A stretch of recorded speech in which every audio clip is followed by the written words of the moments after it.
The Roosters defeat the Penrith Panthers 38-32.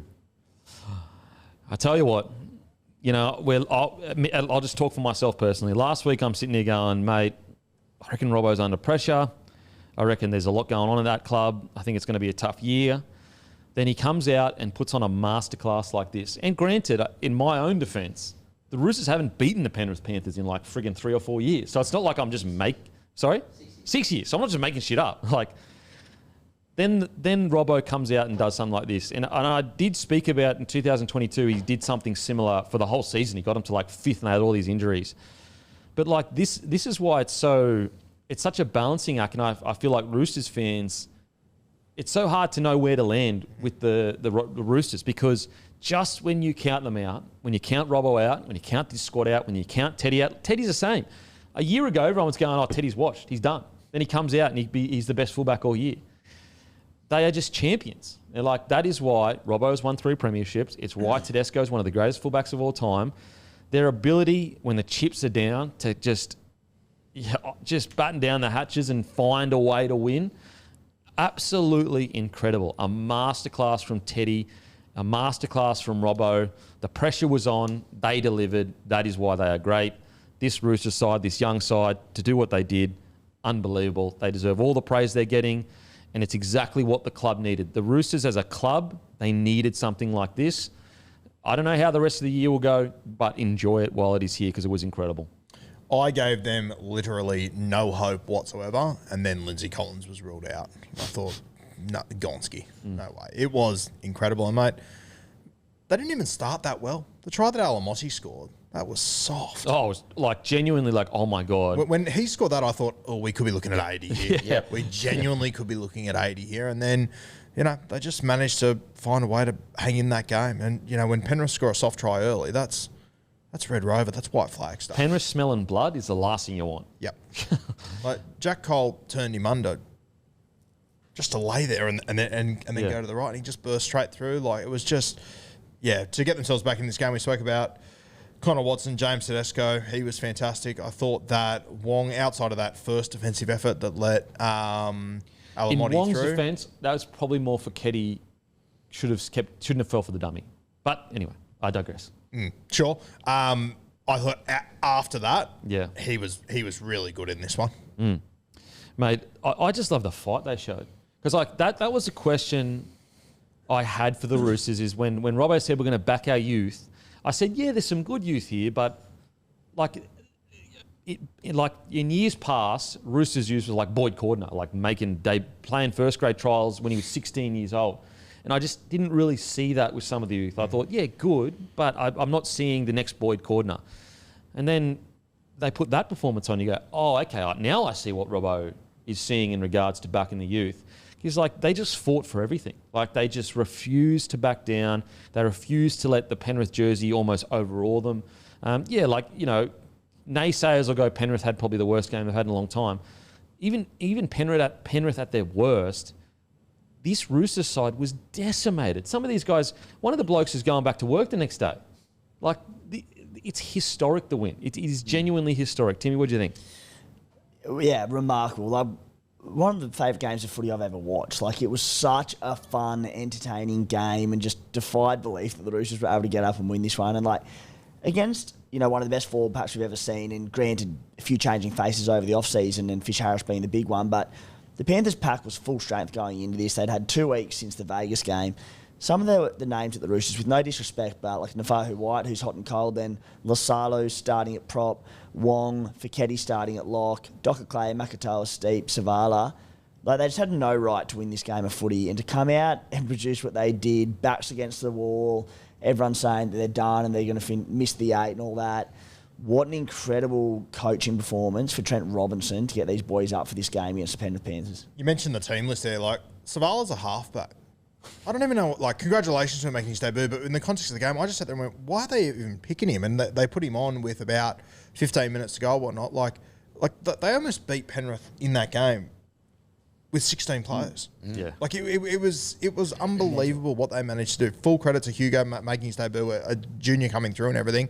But if you were to pick, like, they replaced Lindsay Collins with a halfback. It was bizarre. How good was he? You touched on it before, but I think it was the Telegraph who had the story, but I think it was Fiketti, and 12 hours later... No, it was... the front rower, Lasalu. Yeah. Back on the tools, 12 hours later, pouring concrete after beating the Penrith Panthers as a starter. Yeah, amazing. And the key takeaway for me, and I'm just being honest here, the question I had with Robbo was, does this playing roster still react to Robbo?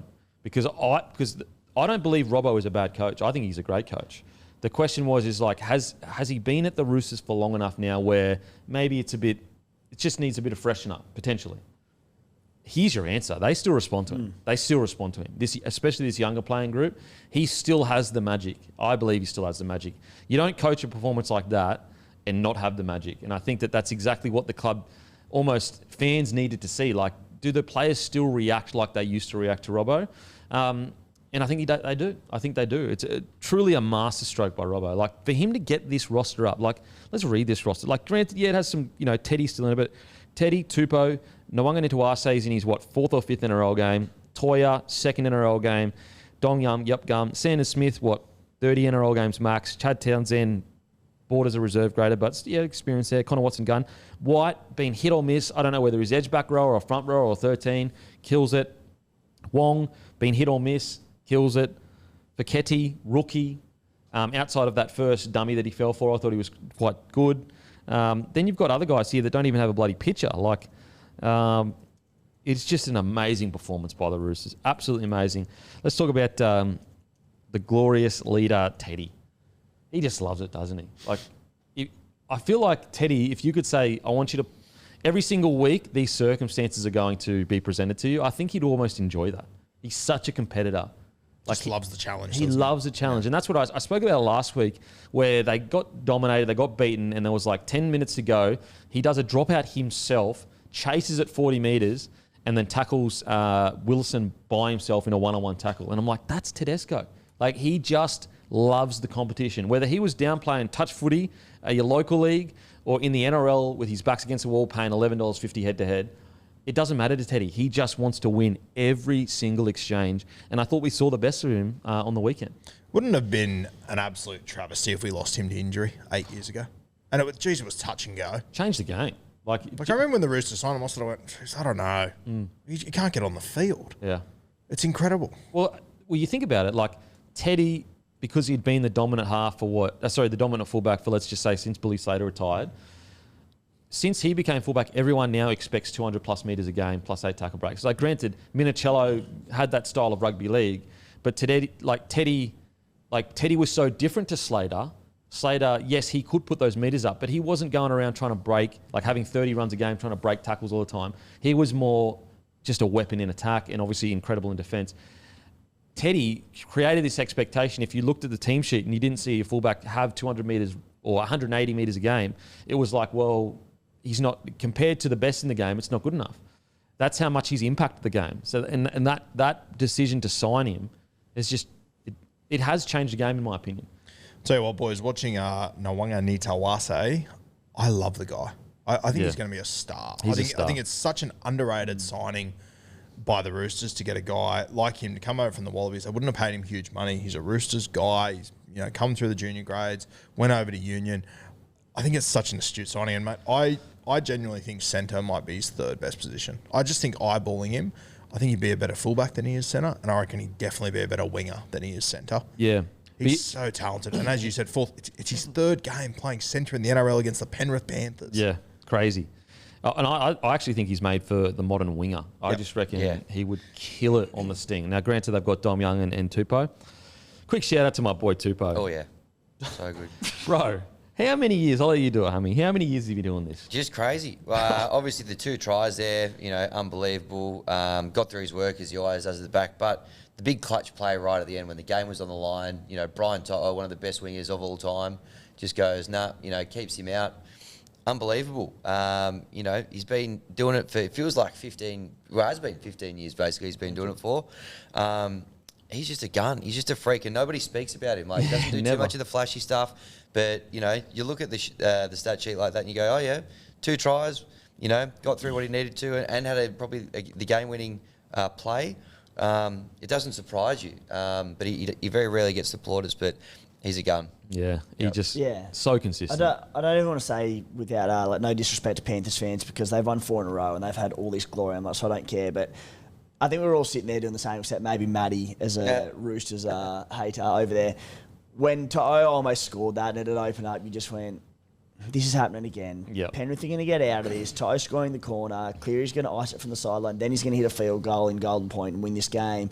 And we're going to say, so far, so good. So we're going to come in here Monday morning and say, Penrith, they weren't great, but they find a way. Like, thank God they held on to it. Seriously.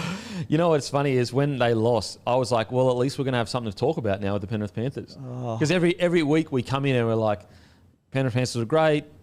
What else is there to talk about? Like, there's nothing to talk about. They're great. They won. They played the same way they play every single week. Whereas this week, we have things to talk about with the Penrith Panthers. I loved the early shift from the Roosters, 28-24. On a set after scoring a try, sort of trying to close out the game. It was the Sandon cutout ball to Mark Nawaqanitawase, offloaded basically off his own line to Sandon, who took off. Like, yeah, gutsy. So gutsy, but like executed perfectly. Yep. They play a great brand of footy in it. Like they weren't going to die wondering, were they? And I think Robinson deserves a lot of credit because he instilled the confidence to go, boys, this is just a game of rugby league. You are all good footy players. Just play footy. And chance your arm a little bit. Like Nawaqanitawase threw a couple of like, I'm not going to say rogue offloads because they weren't. They were calculated and he nailed them and he backed himself. But it would have said, Robbo, if you get in a grind with this Penrith outfit, you're playing their brand of footy, there's not a chance we win. He goes, we've got some attacking stars in our team and some potency. Let's do it. Let's throw the ball around, use it, see what happens. Yeah. Isn't it just... Like, it's a week is such a long time in rugby league. Like, you're sitting there last week going, like, Roosters could be the headline of the season. Like, there's usually one team that just eats the headlines up all year long, and it's controversy after controversy. Everything's falling apart. Coaches are under pressure. Players are under pressure.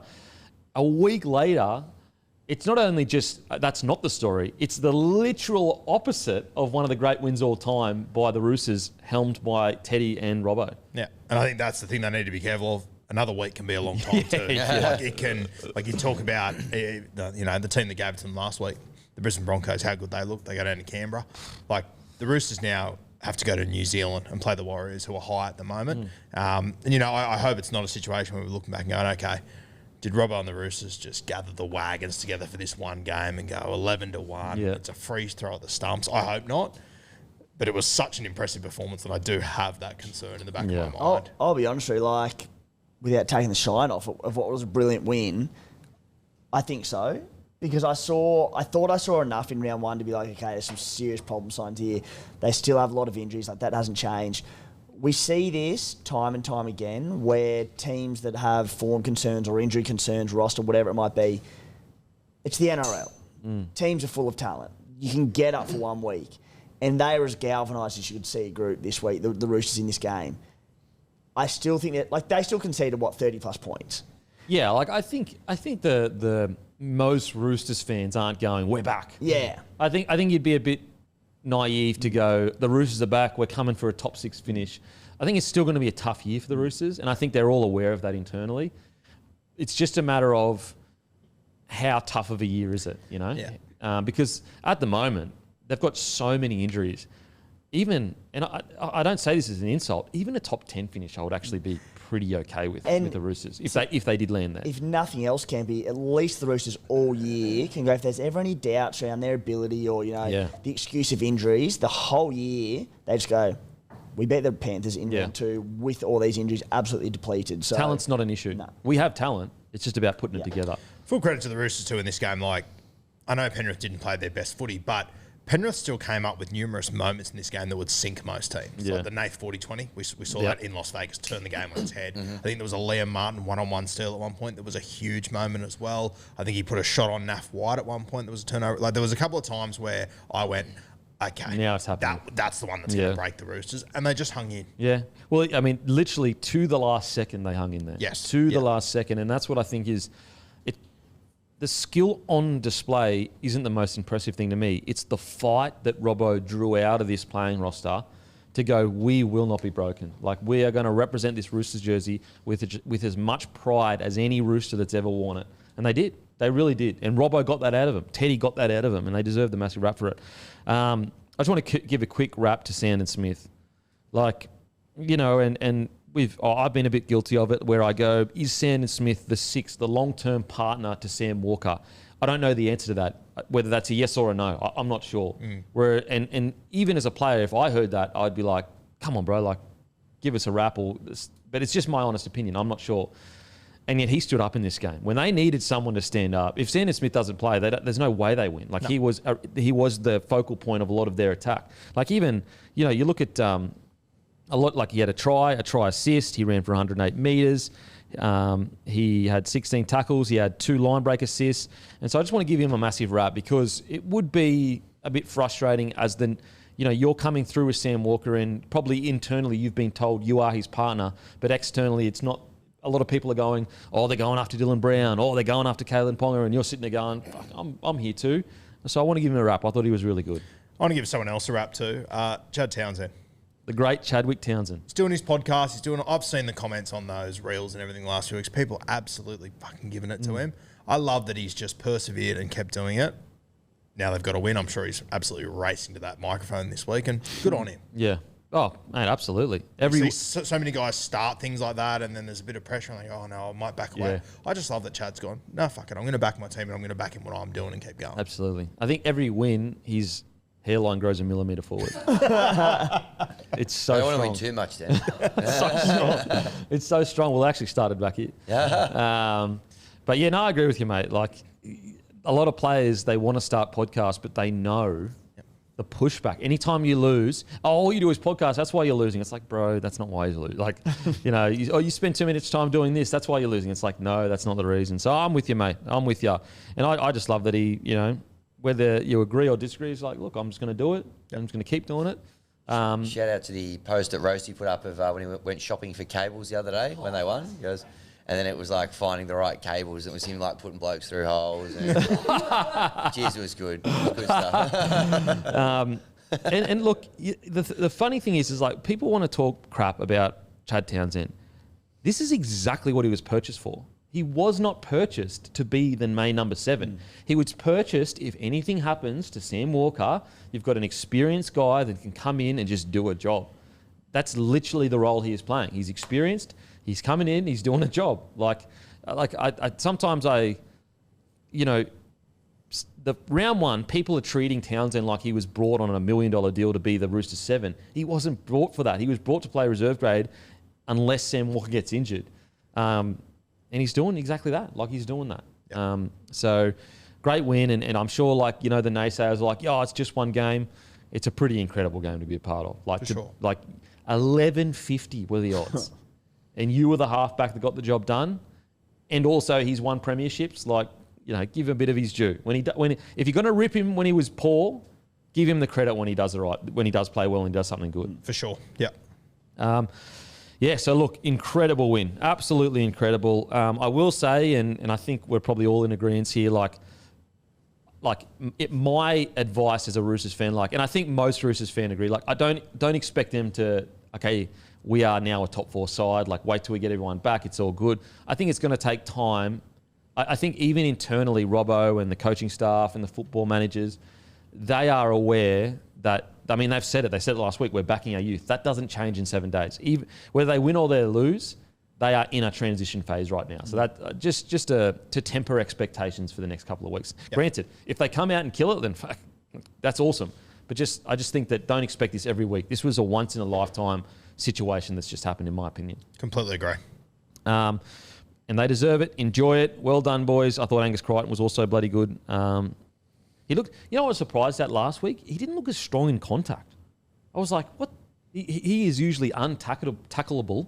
Well, he didn't look that strong in contact in the trials either. Yeah, I was like, but then he comes out this week, he looked just back to what he's normally like. So I thought he was really good. And I really like Fekete. I know he's going to miss a week for suspension or something like that or whatever. There's something about the kid that I think that he is going to make a bloody good NRL player. No doubt. Yeah, just got a motor on him, gets through a bunch of work, probably a bit strong for his size too. He's not the biggest lad, but I think he's going to be good. I think as well, he's a really good example, as you said, mate. Like, he's really strong. He's come from playing junior grades where he's always been the strongest guy on the field. Yep. You get to first grade and everyone's a little bit bigger, a little bit stronger. It'll take time, but he's the goods. Yeah, he looked the Roosters know it. Okay, on to the Panthers. Look, okay, it's 1 week. They could come out next week and be sweet, all good to go. I guess they did look tired. They looked banged up. It is just 1 week, but that's what to me, they look like. That's what they look like. I'm happy to come out next week and they look refreshed and good to go, but they look quite banged up to me, and understandably so. They have been through the ringer for 5 years now, but they looked really tired to me. Like, especially Dylan Edwards, like, he just looked... It's one of the probably worst games I've seen Dylan Edwards play since probably 4 or 5 years ago. And he actually, even last week, didn't he have a couple of little brain explosions as well?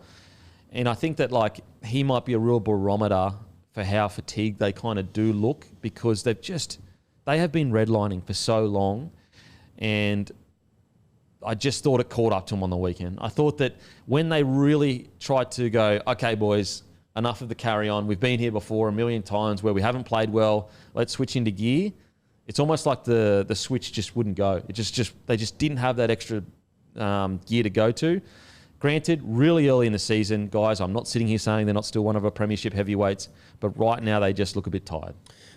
And once again, mate, if that is the switch wouldn't work, fuck. 32 points. Yeah, like, it's pretty incredible. They came within a couple of centimetres of us sitting here going, well, they did it again. Yeah, yep. Unbelievable. Like, yep. Do you agree, though? Do you? No, I do agree with you, but I think what Ivan said after the game was really interesting. He said, the thing I love most about this team is they never know when they're beaten. Yeah, for sure. Absolutely. I think that summed it up perfectly, because you know they've got a few players out. They played.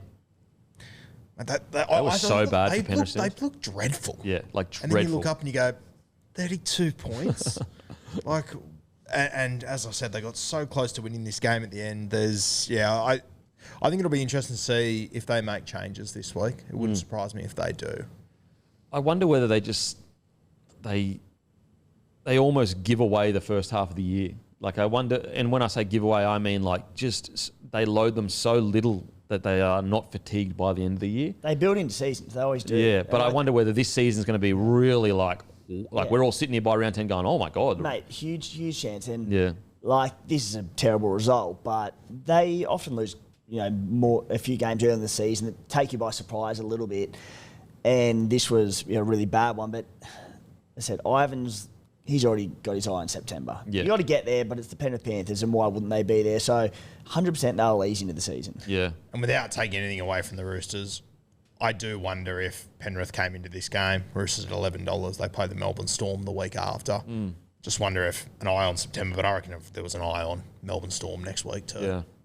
I am a bit worried. Like, Edwards is injured. Like, and he's probably, I know they've got Dane Laurie that can come in and play fullback there, but he's so vital to their attack.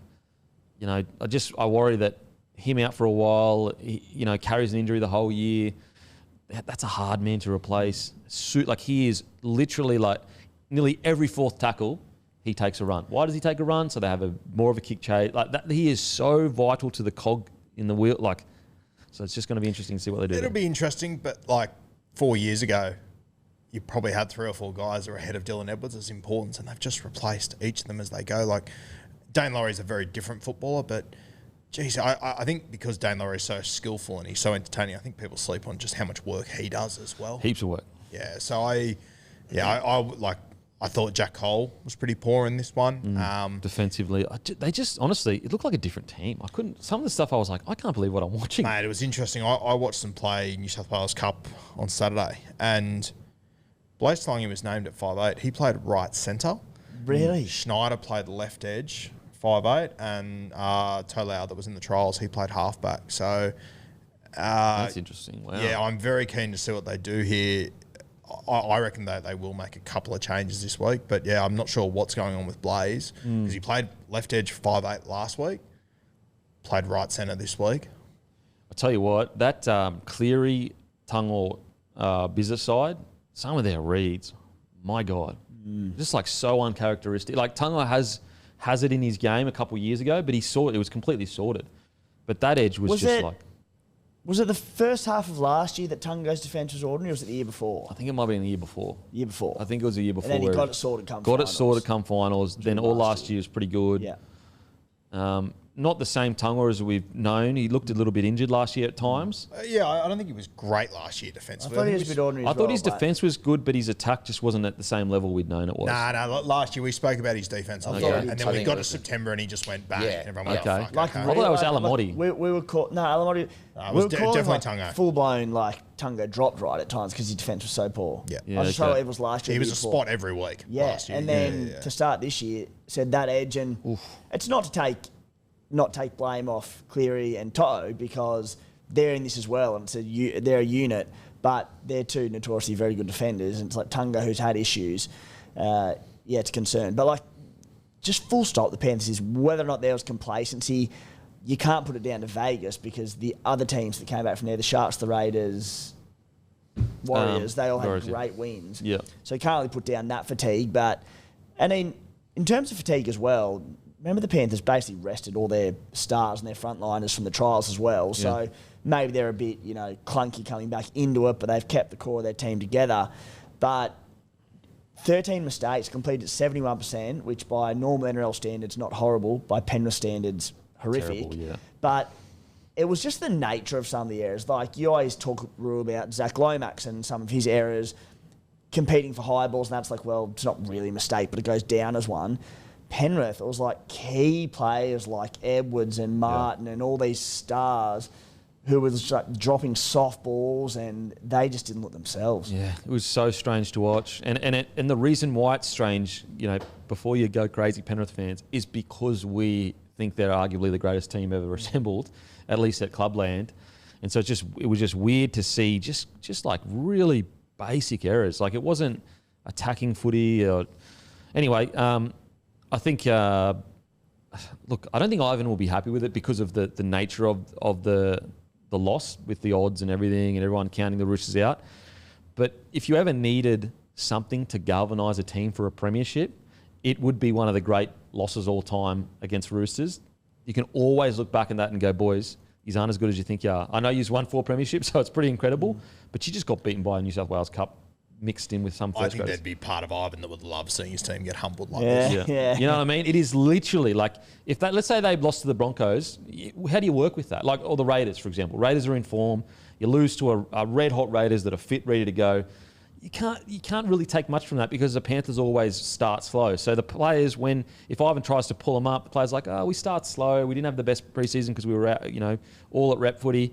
Whereas this one, all season long, you can go, if you boys think you're better than whoever, you got beaten by, and you can go through the list. Debutant here, New South Wales Cup player here, fringe player here.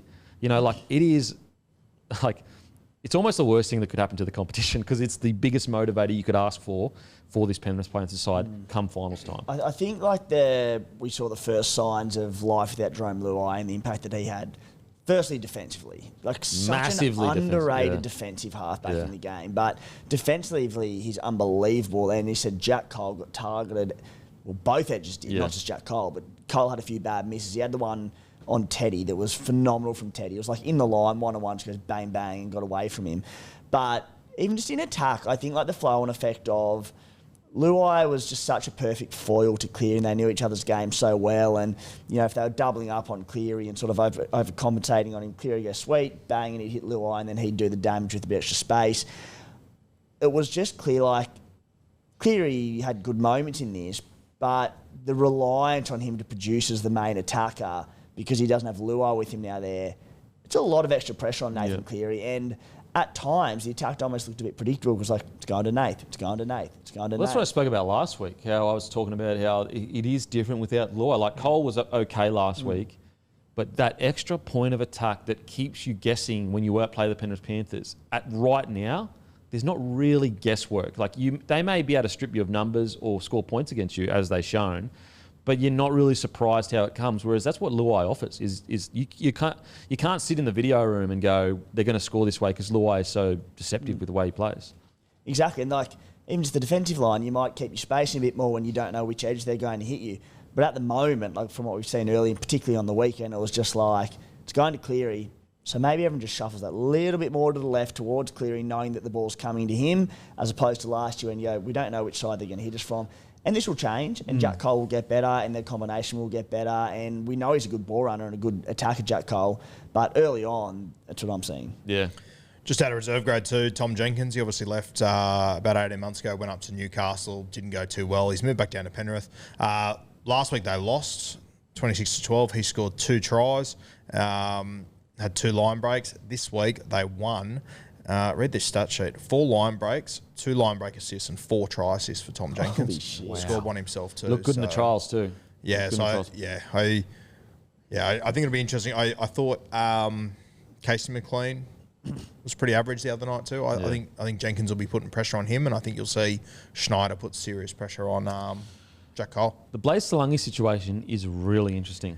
To be moved that quickly to centre, and then there's like, look, and I'm not saying it's coming from the Penrith side, and it was Chamis that just threw it up in the air. This like, could the Eels ask for Talangi back? I don't know. It's just to be essentially the biggest signing. I know Papali'i is a bigger signing, but like Blaze Salangi was probably the most hyped signing for the Penrith Panthers. Yep. To be already moved to a different position by round 2, that's surprising to me, in my opinion. I think Penrith played Friday night. Reserve grade played Saturday. I think Ivan put a call down, put Schneider on that left side because I think he's preparing to put him in for Jack Cole. Yeah, okay. And move Blaze to the other side. I think there's a world where Blaze could maybe come into the outside backs, but I think the way that Tom Jenkins played, I reckon he's probably jumped him. So, but is it interesting that Blaze was essentially signed as a 6 or a fullback, and he's almost at centre now? yeah, he is at centre. I think defensively last week he was pretty poor. Once again, I think the timing of this game on Saturday, I think Ivan has said, put Schneider at 6. I want to see him down that left edge because I think he's prepping him to come in. Which would suggest that maybe Blaze is falling down the pecking order a little Well, bit. I think you mentioned there he was signed as a 6 or a fullback. Now, I know he didn't play fullback in New South Wales Cup, but with Dill Edwards out, I wonder whether maybe they chuck him at the back. I know they got Dane Laurie, but he's played a pretty important role, I think, for them at 14 in that he can come in and cover a range of positions. My thing is I think Blaze's progress is probably a little bit behind schedule that the Penrith Panthers thought it was. I think Blaze is closer to playing fullback than 5'8" in first grade. Yeah, that's what I mean. Yeah. Yep. And I don't think he'll be playing fullback this week. So. Yeah, I just think that the Penrith Panthers probably thought he would be further along by this stage. Because he, basically, like, if you had done a predicted 17 at the end of last year, Blaze probably would have been 6 for the Penrith A lot of Panthers. people had him in If there. he would have done it 15 days ago, he would have been 6, I think. Yeah, and now he's not only is he not playing 6 for New South Wales Cup, he's been moved to centre, not even fullback. That's what I find interesting. Now, to be extremely clear, this is absolutely not a knock on Blaze. He is so young, so talented. It's just more along the lines of the plan that Penrith had. It's not going to plan at the moment in regards to that position per se. But we'll see. We'll see who they do bring up next week if they do look at If they make changes. Yeah, if they make changes at all, they may not. But Penrith Panthers, we know they just expect extremely high standards, and they are not going to allow anyone to drop those standards. That's why they're so great. But look. Tough loss. It's the Penrith Panthers. They are still absolutely a heavyweight in the premiership. They'll bounce back. I think that this start of the year, maybe it might be a bit slower than other years. I think that it might just be a little bit slower than last year. The other thing being overlooked, mate, first home game away from Penrith Park. Like, going to have a big impact. Not sort of been spoken about too much. Like, that's huge. They essentially don't have it's a bit harsh, but essentially don't have a home ground this season. Like, massive change. Definitely a different vibe there, wasn't it? Every game they played at Penrith for the last 4 years, it's been packed to the rafters. This one, there was still a good turnout, but there was big sections of it which, weren't absolutely heaving, so it's a bit of a different vibe. Put it this way, as an opposition, how much more daunted are you going into Penrith there than you are at Combank? Yeah. Yep. It's a great point. And like Combank's almost like a neutral stadium to the away side. Like as if the Roosters are like, oh damn, we have to play at Combank. Like it's a lot closer to their home ground than it is in regard to the style of stadium and everything in the ground than it is to Penrith. But they'll be fine.